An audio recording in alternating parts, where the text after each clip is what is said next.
আমার দেখা হয়ে গেছে সব। আরতি দেখতে আজ হঠাৎ না না আমি আরতি তাহলে ওখানে গিয়ে বসো। ওখানে গিয়ে বসো। যদি মনে রেখে দিয়ে যাও পায়খানা গেছে আইনি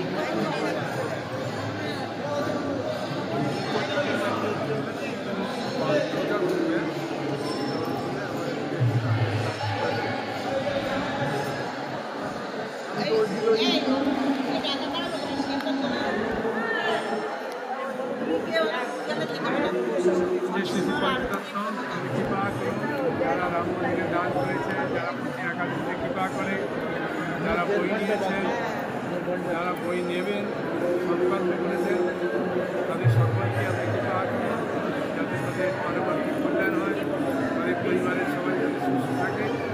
এই মহাপ্রভু হিন্দুস্তান আজ একাদশী দিনে তাদের কাছে প্রার্থনা করছে তাদের পরিবারের সকলের মঙ্গল করুন।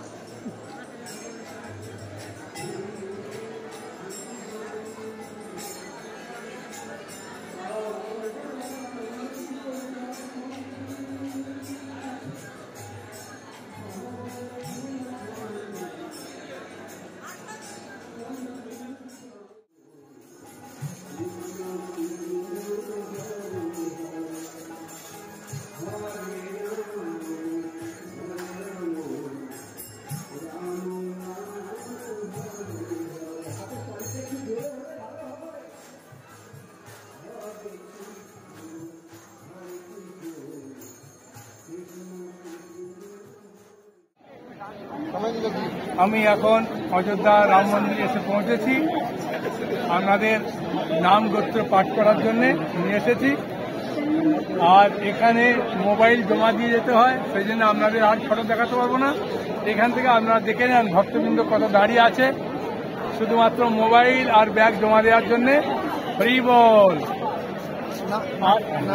আর যারা যারা নিতে চান বা এখনো ভগবত গীতার নাম দিতে চান, আপনারা নাম গোত্র দিতে পারেন।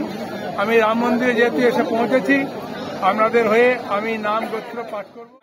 আপনাদেরকে দেখাতে পারছি না, আপনারা দেখতে পাচ্ছেন ভিড়ের মধ্যে রাম লক্ষ্মণ সীতা। দেখুন রাম লক্ষ্মণ সীতা হনুমানজি।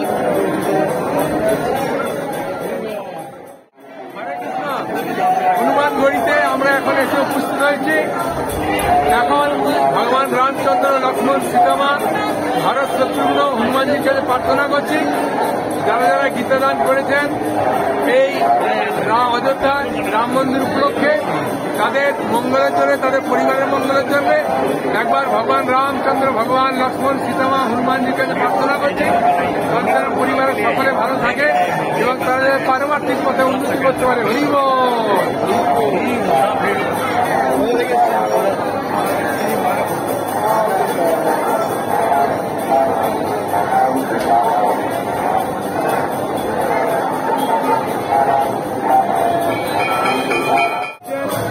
হনুমানগড়িতে এসেছি, ভারত মন্দির। হরি বল। জয়।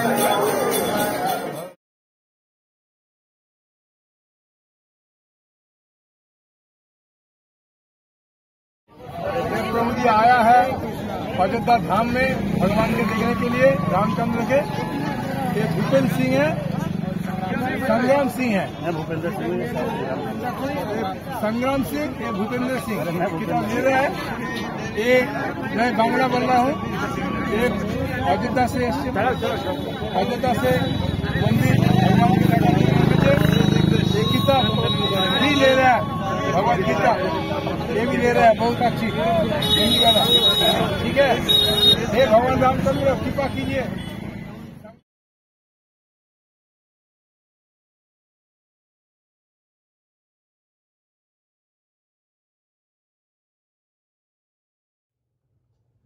আপনারা খুব আনন্দে আছেন, কারণ মাঘ মাস মানেই আমাদের মনে একটাই প্রশ্ন জাগে, সরস্বতী পূজা, তাই না?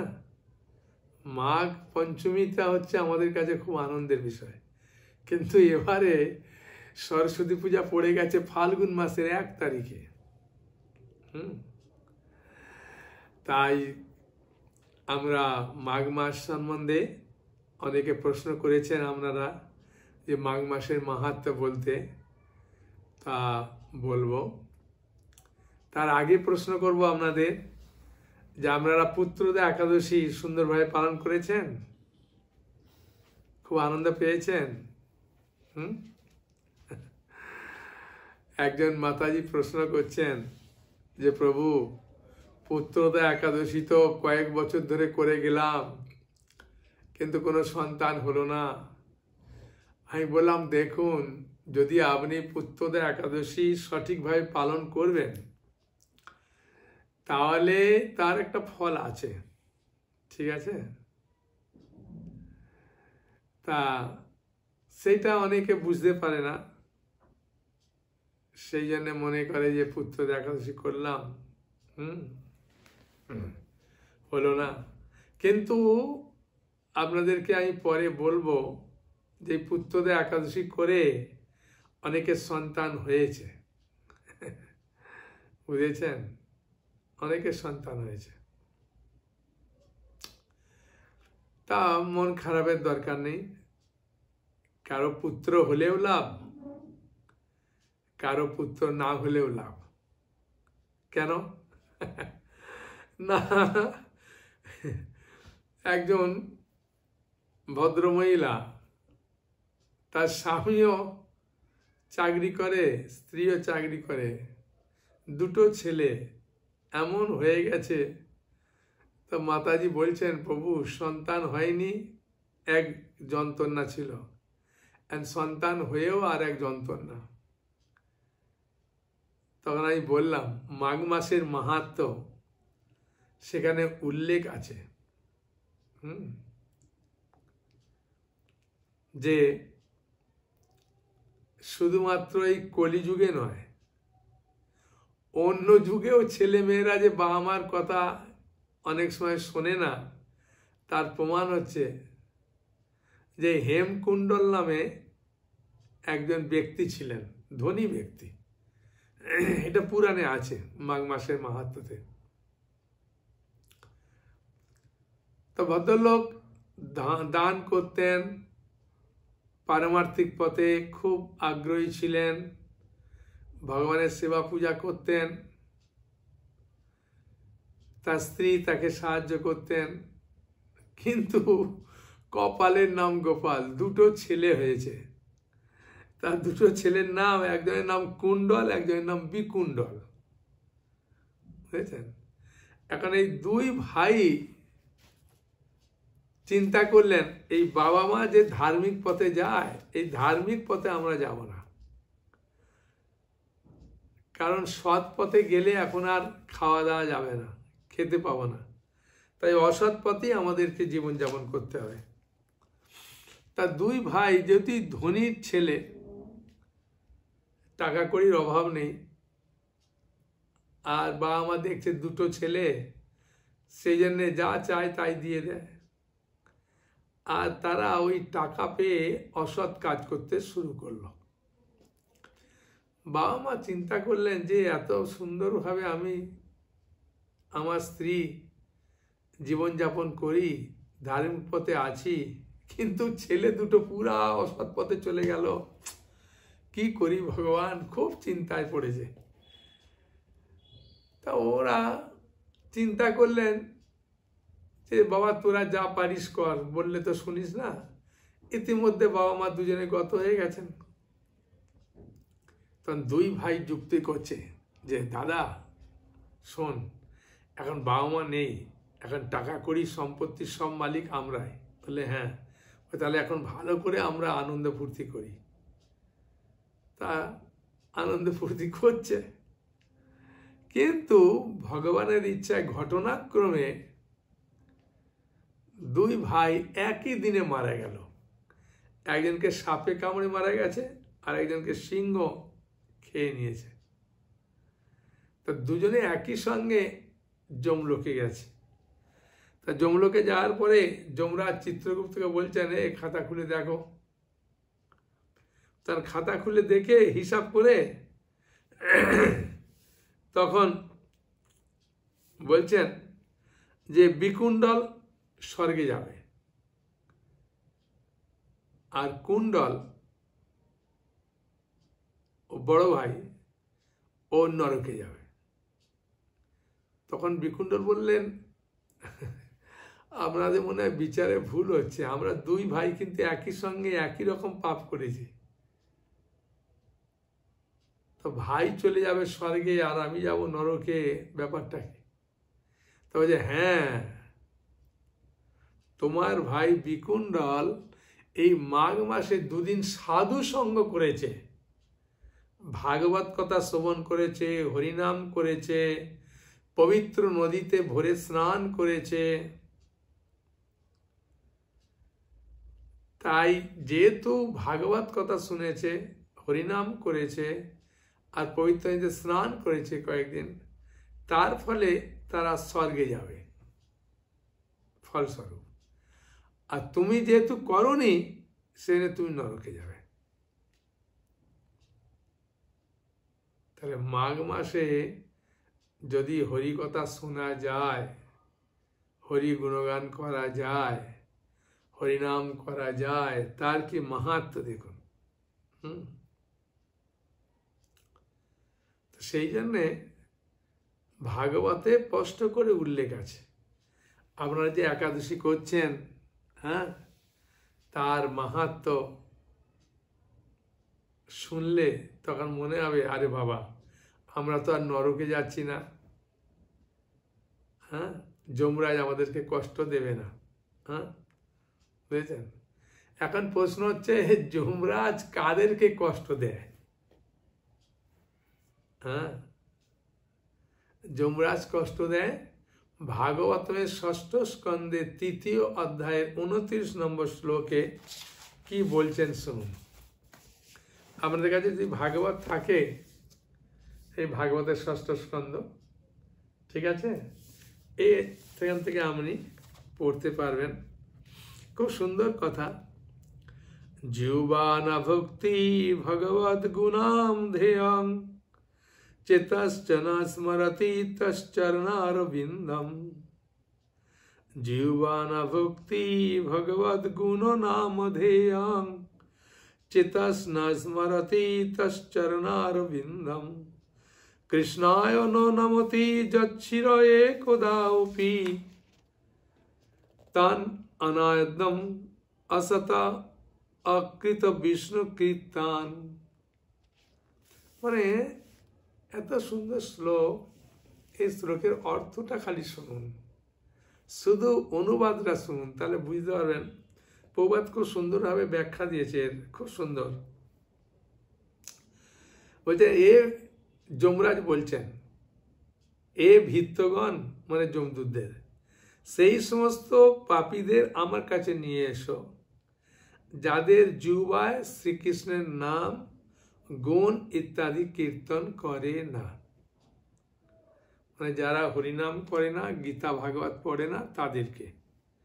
যাদের চিত্ত একবারও কৃষ্ণের পাদ পদ্ম স্মরণ করে না, যাদের মস্তক একবারও শ্রীকৃষ্ণের চরণে প্রণত হয়নি, মানে প্রণাম করেনি, আর যারা মনুষ্য জীবনের একমাত্র বিষ্ণুর ব্রত অনুষ্ঠান করে না, এই একাদশী ব্রত সব করে না, তাদের আমার কাছে নিয়ে এসো। তার মাহাত্ম্য শুনলেন, ভালো লাগলো না? হ্যাঁ, এবার একাদশী মাহাত্ম্য বলবো, শুনবেন। হ্যাঁ, বুঝেছেন? তাহলে বুঝতে পারবেন যে হ্যাঁ, সত্যি করে।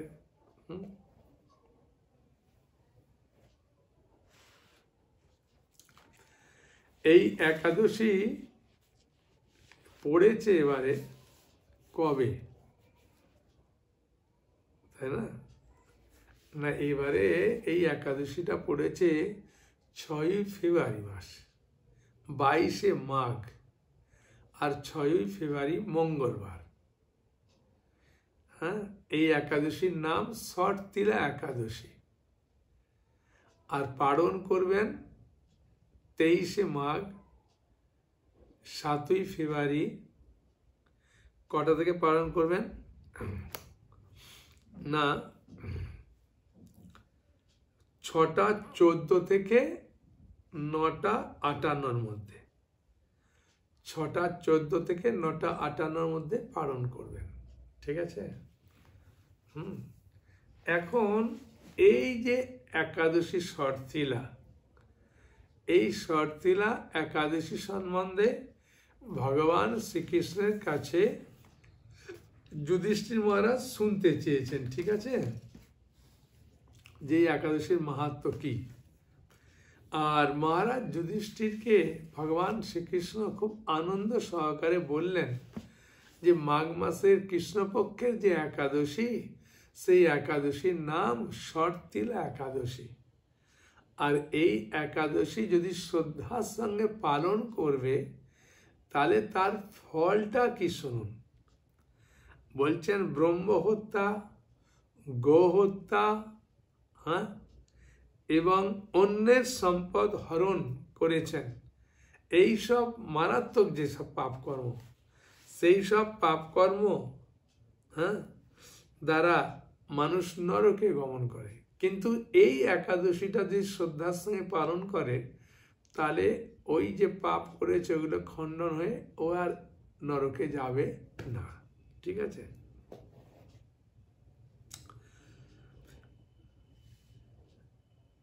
ঋষি পুলস্ত কে জিজ্ঞাসা করছেন, হ্যাঁ, যে দাল্লভ্য ঋষি মহামুনি পুলস্তকে জিজ্ঞাসা করছেন যে এই সকল যে পাপ, এই পাপ থেকে খণ্ডনের উপায় কি। তখন পুলস্ত ঋষি দালব্য ঋষিকে বললেন যে আমি যেটা বলবো এটা মন দিয়ে শ্রবণ করুন। এই শর্তিলা একাদশী যে শ্রদ্ধার সঙ্গে পালন করে তার কি ফল। হ্যাঁ, বুঝেছেন? এইসব যে পাপগুলো থেকে রেহাই পাবে, শুধু নয় আরো কি তার মঙ্গল হয় শুনুন বলে ভগবান শ্রীকৃষ্ণ যুধিষ্ঠির মহারাজকে যেমন বলছেন, সেরকম পুলস্ত ঋষি দালব্য ঋষিকে বলছেন। আর আমি আপনাদেরকে এখন বলছি, তাই আমি দেখে দেখে পাঠ করব। হ্যাঁ, আপনারাও শ্রবণ করুন, আমিও শ্রবণ করি, উভয়েরই মঙ্গল হোক, তাই না? তা পুলস্ত ঋষি বলছেন, হে মহাভাগ, তুমি একটি গোপনীয় উত্তম প্রশ্ন আমাকে করেছ। কে? দালব্য ঋষি করেছিলেন যে প্রশ্নটা, সেটা মাঘ মাসে সূচি জিতেন্দ্রিয় কাম ক্রোধ আদি শূন্য হয়ে স্নানের পর সর্বদেবেশ্বর শ্রীকৃষ্ণের পূজা করবে।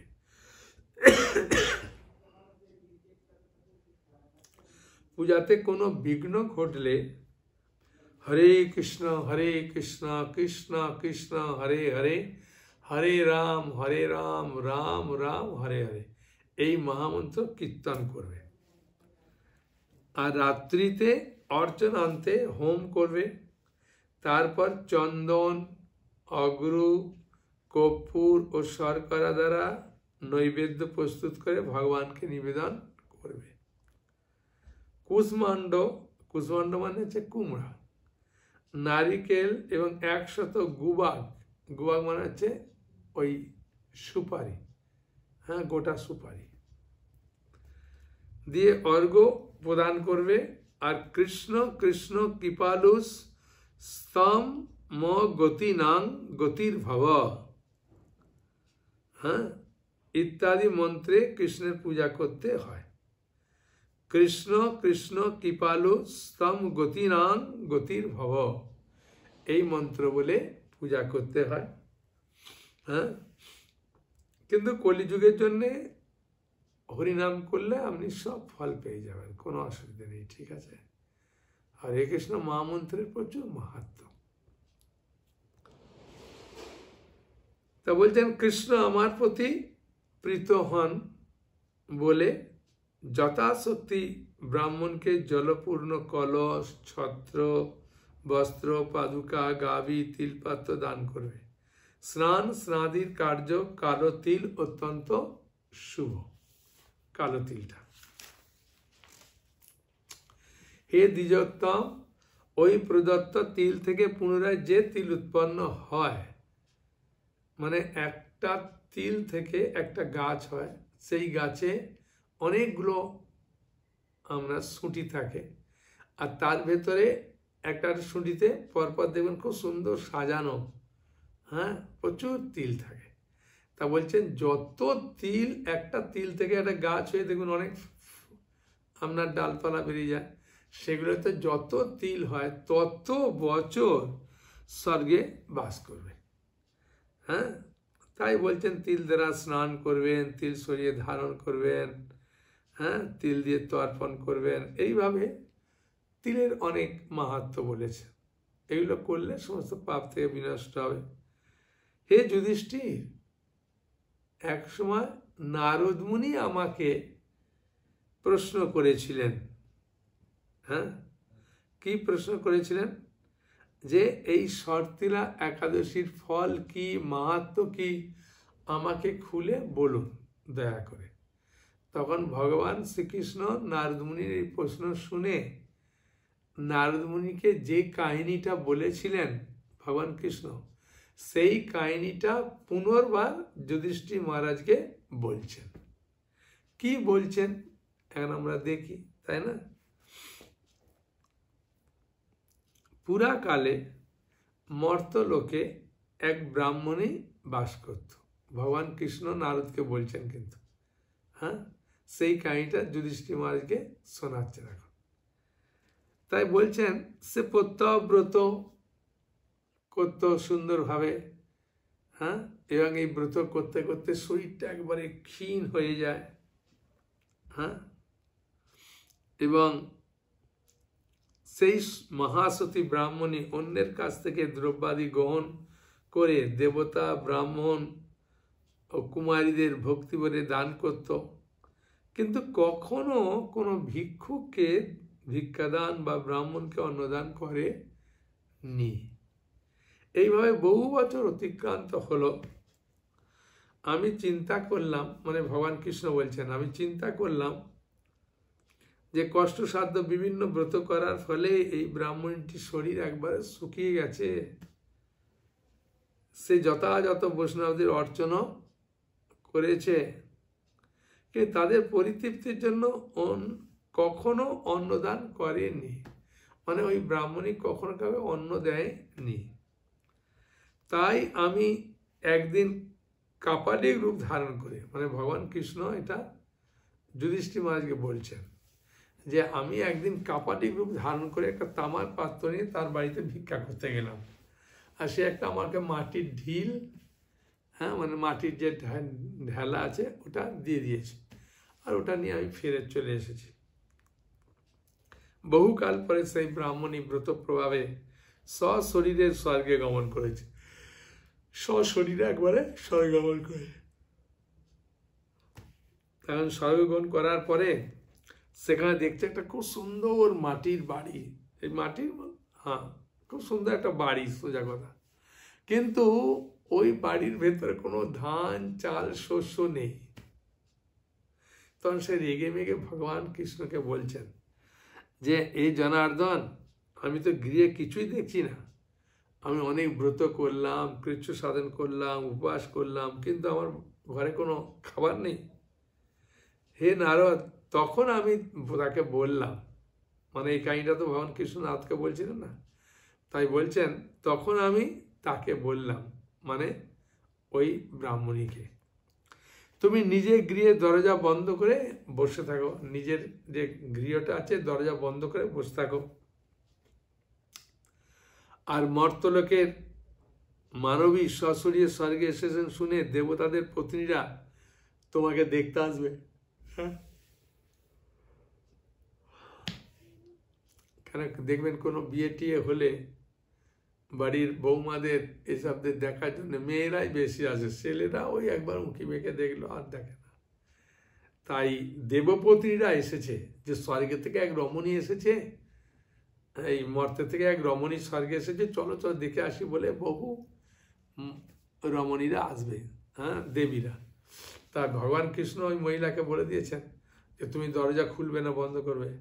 তুমি কে জিজ্ঞাসা করলে যে আমি দেখতে চাই আপনাকে, দরজা খুলুন, তখন তুমি ভেতর থেকে বলবে যে শর্তিলা একাদশীর যদি ফল কেউ আমাকে দেয় তবেই দরজা খুলব।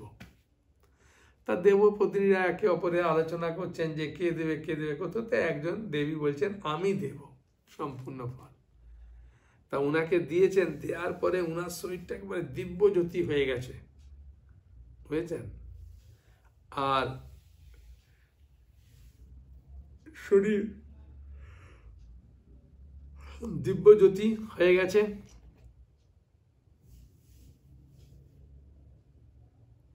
আর গৃহটা ধন সম্পত্তিতে একদম পূর্ণ হয়ে গেছে। তখন দরজাটা খুলতেই দেবপতিরা দেখলেন, দেখে একটু বিস্মিত হাসি দিলেন।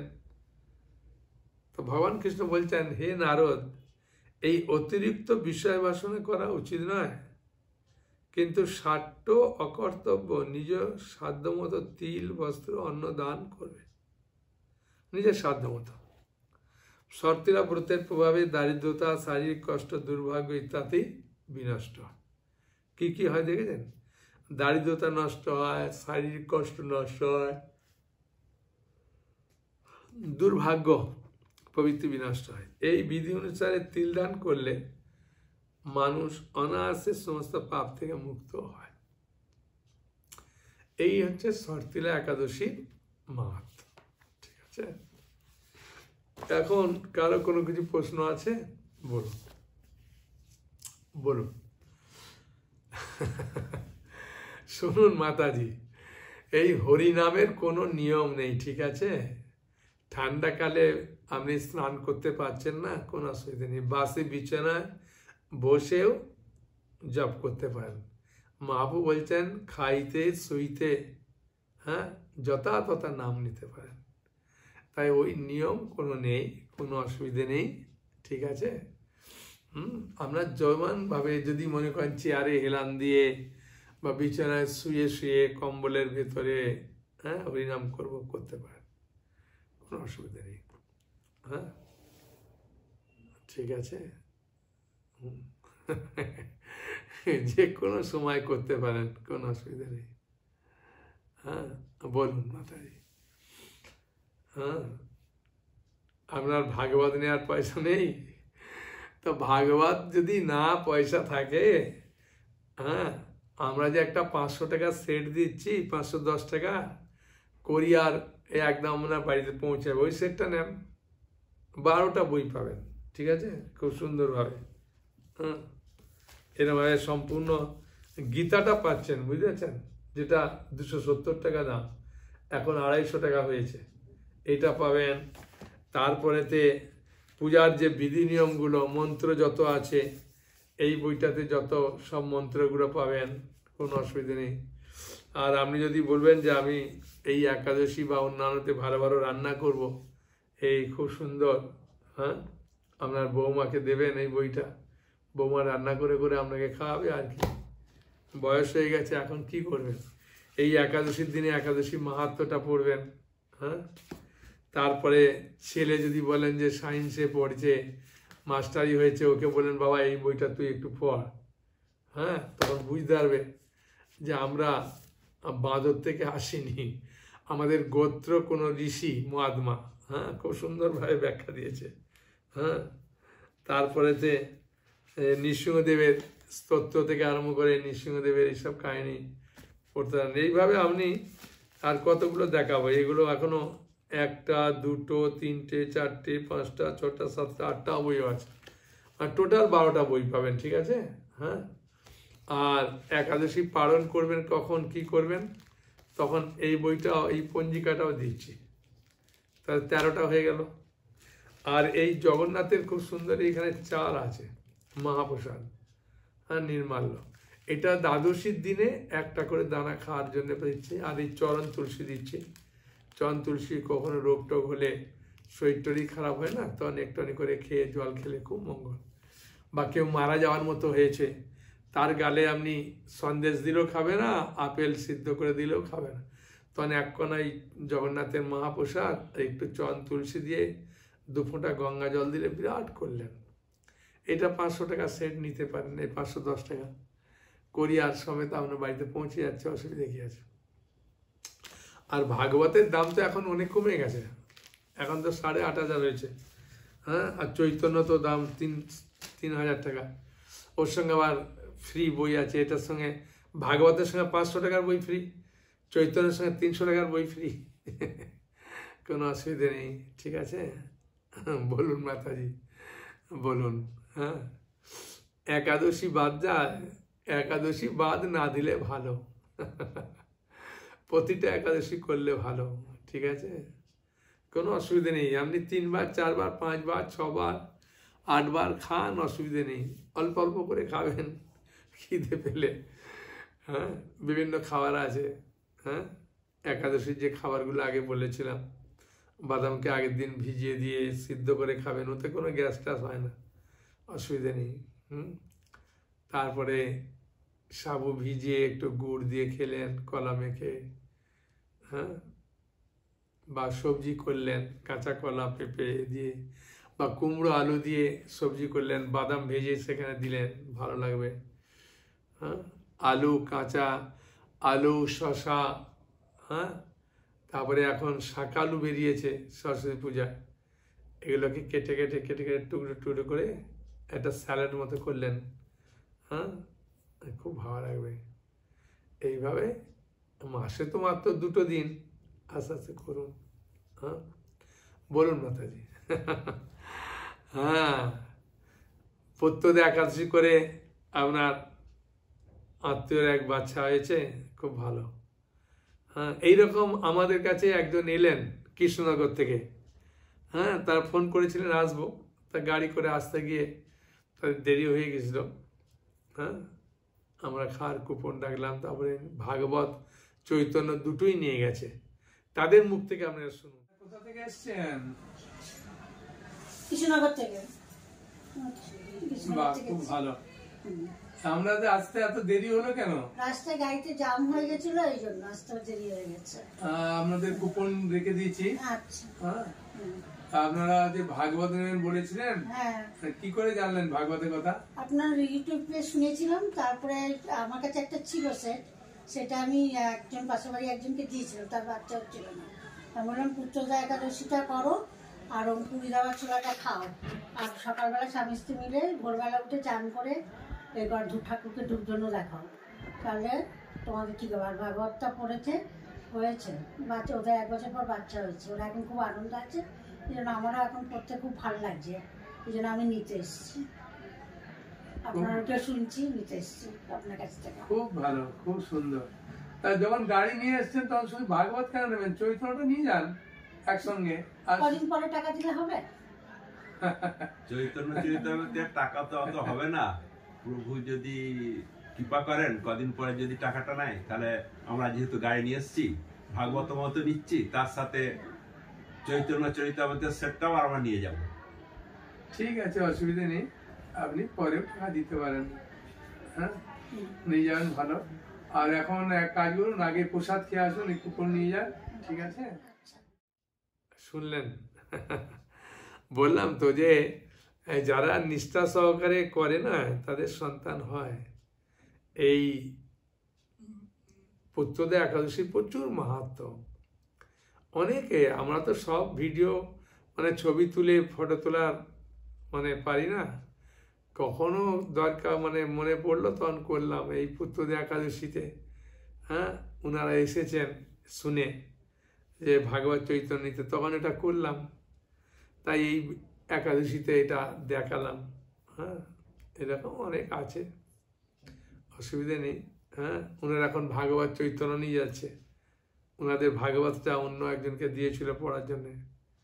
এরকম বই দিতে পারেন কেউ যদি পড়তে চায়। পড়ুন। বলুন। আরে ভাই, সরস্বতী পূজা, সরস্বতী পূজা এখন ব্যাপারটা হচ্ছে কি, আপনি করতেও পারেন সরস্বতী পূজা, এমন নয় যে আপনি করতে পারবেন না, এমন নয়। কারণ সরস্বতী দেবী কে, আর এই সরস্বতী পূজাটা হচ্ছে সরস্বতী দেবীর আবির্ভাব, বুঝেছেন। একটা সরস্বতী নিয়ে আমি ক্লাস দেবো চৈতন্য ভাগবতে আদি লীলায়, হ্যাঁ, 13 অধ্যায়ের 21 নম্বর শ্লোকে খুব সুন্দরভাবে বলেছেন, হ্যাঁ, যে বিষ্ণু ভক্তি স্বরূপিণী বিষ্ণু বক্ষস্থিতা মূর্তি ভেদে রমা সরস্বতী জগন্মাতা। বুঝছেন, চৈতন্য ভাগবত থাকলে 13 অধ্যায় আদি খণ্ডে, হ্যাঁ, আমরা 21 নম্বর শ্লোকটা দেখবেন যে বিষ্ণু ভক্তি স্বরূপিণী মা সরস্বতী হচ্ছে বিষ্ণু ভক্তি স্বরূপিণী, বিষ্ণু বক্ষ স্থিতা, বিষ্ণুর বক্ষে এসব অবস্থান করেন, মূর্তি ভেদে রমা সরস্বতী জগন্মাতা। হ্যাঁ, মানে রূপ আলাদা, কেন বিষ্ণুর তো অনেকগুলো পত্নী ছিল না, প্রায় 4 জন পত্নী আছে। কারণ কি গঙ্গা, তুলসী, সরস্বতী, লক্ষ্মী, হ্যাঁ, 4 জন আছে, সেটা হবে। আর আমরা যে ভাগবত পাঠ করি না, ভাগবত পাঠে যে মন্ত্র বলি, নারায়ণং নমস্কৃত্য নরং চৈব নরোত্তমং দেবীং সরস্বতীং ব্যাসং ততো জয়মুদিরায়েৎ। এই সরস্বতী দেবীর নাম বলি। অ্যাকচুয়ালি এই সরস্বতীটা শুদ্ধ সত্য সরস্বতী, হ্যাঁ, বুঝেছেন। হ্যাঁ, বৈকুণ্ঠের সরস্বতী আছে 4 হাত, আর এই জগতের সরস্বতী 2 হাত। এরা অনেক মাহাত্ম্য আছে। হ্যাঁ, আমি পরের ভিডিওতে আপনারা সময় পেলে যদি হয় বলবো যে সরস্বতী দেবীর আগে কেন কুল খায় না, কেন আবির্ভাব করা হয়, হ্যাঁ, তারপরে এই যে 2 হাত না 4 হাত, তারপরে সরস্বতী পূজার দিনে, হ্যাঁ, উপবাস করা উচিত কি উচিত নয়, হ্যাঁ, কৃষ্ণ ভক্তদের করা যাবে কি যাবে না, এরকম বলবো, কোনো চিন্তা নেই। এখন দেরি আছে। ঠিক আছে, আর কোনো প্রশ্ন বলুন, আর কোনো প্রশ্ন থাকলে খুলে বলুন। হ্যাঁ, ও আসলে ওই পুত্রদা একাদশী যে নিয়মগুলো বলেছি ওটা আপনাকে করতে হবে, হ্যাঁ, খুব ভালো করে। স্বামী স্ত্রীতে স্নান করে ভাগবতের 4র্থ স্কন্ধে পিতু মহারাজের ভগবত নাম গমন, হ্যাঁ, এই 23 অধ্যায়টা ভালো করে পড়তে হবে। হ্যাঁ, বুঝেছেন। আর অঙ্কুরিত ছোলা পড়ার পরে দুজনেই 1 মুঠো করে খাবেন, তারপরে আধা ঘন্টা বাদে পেট ভরে খেয়ে কাজে যাবেন। শ্রদ্ধার সঙ্গে ভগবানের কাছে প্রার্থনা করুন, হবে। কারণ ভগবান বাঞ্ছা কল্প, হ্যাঁ, তিনি সবাইয়ের বাঞ্ছা পূরণ করেন, আপনার কেন করবে না? শ্রদ্ধার সঙ্গে বলুন, করবে। হ্যাঁ, কোনো অসুবিধা নেই, মন ভেঙে যাওয়ার কারণ নেই। হ্যাঁ, আপনাকে বিশ্বাস করতে হয় যে ভগবান যদি দেন আমাকে দেবে। হ্যাঁ, যদি আমার যদি সত্যি করে প্রয়োজন হয়, আমি যদি মনে করি যে ভগবান আমার মঙ্গল করছেন, হ্যাঁ, তাহলে ভগবান যদি চান আমার সন্তান হবে, ভগবান না চাইলে হবে না। আমাদের অনেক ভক্ত আছে যাদের সন্তান নেই, অনেক বছর বিবাহ করেছে, সন্তান এরকম অনেকে আছে, অর্থাৎ দুঃখের কারণ নেই। হ্যাঁ, ভগবানের সেবা করুন, ভাগবত পড়লে তো একটা আনন্দ পাবেন, তাই না? করুন। স্বাভাবিক, একটা বাচ্চা গৃহস্থ মানে জীবনে যদি সন্তান না থাকে এটা মনে দুঃখ লাগে, স্বাভাবিক, এটা অস্বাভাবিক না। কিন্তু যারা ভগবানের সেবা করছেন, ভাগবত পড়ছেন, ওদের কিন্তু এতটা দুঃখ লাগে না। হ্যাঁ, ওই তত্ত্বগুলো ভালো করে বুঝতে পারে। সেটা আপনি ভাগবত পড়ুন, হ্যাঁ, আর শেষ হয়ে গেলে চৈতন্য চৈতামৃত নেবেন, পড়ুন আস্তে আস্তে। হ্যাঁ, সন্তান না হলে ওই দুঃখটা দেখবেন চলে যাবেন, পড়ুন, খুব ভালো। হ্যাঁ, স্বামী পড়বে, স্ত্রী শুনবে, স্ত্রী পড়বে, স্বামী শুনবে। হ্যাঁ, রাত্রিবেলা খাওয়া দাওয়া করে এসে একসঙ্গে বসে গল্প করতে করতে পড়ুন, দেখবেন আলাদা রকম জীবন আনন্দ পাবেন। ঠিক আছে? আর বলুন না, প্রতিটা একাদশীতে রাত্রি জাগরণ করতে হবে না, উপবাস করতে হবে না। ঠিক আছে? হ্যাঁ, যেমন আপনি করছেন করুন, ওই একটা দুটো একাদশী উপবাস করবেন, করতে হবে না। এমনি তো 12টা পর্যন্ত স্বাভাবিক থেকে যায়, কিন্তু 12টার পরে একদম নয়। যদি উপবাস করতেই চান তাহলে 12টা পর্যন্ত আগে সব কাজ করে নেন, 12টার পরেই হ্যাঁ ভগবানকে তার আগে ভোগ নিবেদন করে দেবেন, দিয়ে খাবেন। ঠিক আছে? আসলে বহু মানুষের বহু রকম প্রশ্ন আছে। হ্যাঁ, তাই এই জগৎটা সত্যি করে বলতে কি সমস্যার জগৎ। তো এই জগতে সমস্যা থাকবে, তা আমাদের কাজ হচ্ছে ভগবানের সেবা করা, ভক্তি করা। হ্যাঁ, বুঝেছেন? বলুন মাতাজি, আপনার শেষ প্রশ্ন বলুন। ও, ভক্তি কাকে বলে? ভক্তি কাকে বলে কে প্রশ্ন করেছে আপনাকে? আপনার ছেলে? আপনার ছেলেকে বলবেন, তুই বাবা কাকে ভক্তি করিস বল। সে বলবে যে মা আমি তোমাকে ভক্তি করি। তার মানে তুই আমাকে যদি ভক্তি করিস মানেটা কি? তার মানে আমাকে ভালোবাসিস, আমি যা বলি শুনিস, আমি যা আনতে বলি আনিস, তাই না? ঠিক ভক্তি মানে হচ্ছে ভগবানকে ভালোবাসা, তার সেবা করা। ঠিক আছে? মানে অন্য কিছু নয় যে ভক্তি মানে অনেক কিছু না। ভক্তি মানে ভগবানকে ভালোবাসা আর ভগবানের সেবা করা, এটাই ভক্তি। ঠিক আছে? যতটা জিনিস সহজ সরলভাবে নেবেন বলবেন, ততটা মানুষ আনন্দ পাবে, আপনিও আনন্দ পাবেন।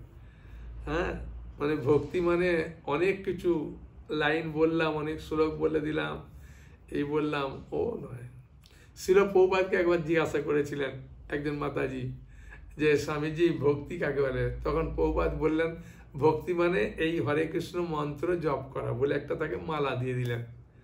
তখন অন্যান্য শিষ্যরা ভাবলেন যে প্রভুপাদ দেখে যেভাবে ভক্তি বলে বললেন যে জপ করা, এ আর করবে, এ কিছু বুঝতে পারলো? কিছুদিন বাইরে দেখছে ওই মাতাজি এসে মন্দিরে এসে বসে বসে হরিনাম করছে। তখন ওই শিষ্যরা বললেন যে প্রভুপাদ যেটা করেন সেটাই সঠিক, আমরা যদি অনেক কিছু বলে বোঝাতাম ও নাও করতে পারতো। মানে ভক্তি মানে ভগবানের সেবা করা, তাই ওনাকে হরিনাম করতে দিলেন, হরিনামটা সেবা। ঠিক না? ঠিক আছে। হ্যাঁ, আপনারা দেখবেন গীতা, ভাগবত এসব বইগুলো পড়ুন, শিল প্রভুপাদের ছোট ছোট বইগুলো পড়ুন। এই যে 500 টাকার সেটটা দিচ্ছি, তো অনেকগুলো ছোট ছোট বই আছে, ওইগুলো পড়লে দেখবেন অনেক কিছু জিনিস জানতে পারবেন। হ্যাঁ, বুঝেছেন? একটা পাথর ঘষে ঘষে মসৃণ করা, আর ওই পাথরটা পাহাড় থেকে মানে ঘর্ষণ খেয়ে খেয়ে ওটা মানে মসৃণ হলো। কোন মসৃণটা ভালো হবে? বলুন। যেটা পাথর থেকে ওই পড়ে পড়ে পড়ে পড়ে অনেক গড়াগড়ি খেয়ে খেয়ে হয়েছে, ওটা দেখবেন খুব সুন্দর নুড়ি, যেটা বলি খুব সুন্দর, ওই ফাইল দিয়ে ঘষে হবে না। সেরকম এই ভাগবত দেখবেন বা চৈতন্য চৈতামৃত, এই বইগুলো শিল প্রভুপাদের পড়বেন, পড়তে পড়তে দেখবেন বাবা আমার খুব সুন্দরভাবে সব প্রশ্নের উত্তর পাচ্ছি, খুব সুন্দর মসৃণ হয়ে গেল আমার হৃদয়টা, অনেক প্রশ্ন উত্তর পাবেন। ঠিক আছে? তাহলে আজকে এখানে শেষ করছি। ভালো থাকুন, ভালোভাবে হরিনাম করুন, সাধু সঙ্গ করুন। হ্যাঁ, হরে কৃষ্ণ কৃষ্ণ কৃষ্ণ হরে হরে, হরে রাম রাম রাম হরে হরে। হরি বল। সকলে ভালো থাকুন। হরে কৃষ্ণ।